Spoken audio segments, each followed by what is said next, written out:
Kaya chinat ko nun si Rayan. Baka sakaling matauhan. Champion ako tapos kinuha yung tinalo ko, si Sisik. Boss, saan ba ako nagkulang? Nabiguman maging unang langit lupa kalaunan? Ganun pa rin yung pinasukan, nag-iba lang ng pintuan. Laging binabali yung litra. Bisayang lansita.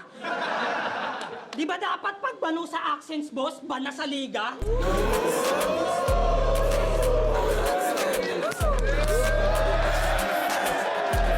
Alam mo may nakahanda ang roundabout sa Bisaya. Yan ang napili mong galawan. Ginagawa niyang pansangga, walang hiya siya kadalasan. Pero di ka talaga Bisaya, wag mo gawin niyang kasangkapan. Lumaki kang mandaya, kaya nakasanayan niya ay mandaya sa laban. Laging kiniklaim na siya'y Bisaya para mag-take effect lahat ng mga primig niya sa battle. Yung bloodline niya kinalimutan na sa Tagalog maisalin para man-dominate sa underground. Yung roots na punta na sa hangin at di kami nagagalingan sa taong di alam kung saan siya galing.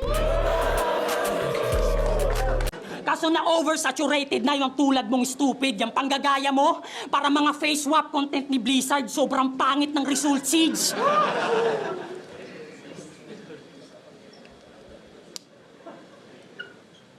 Yung panggagaya mo,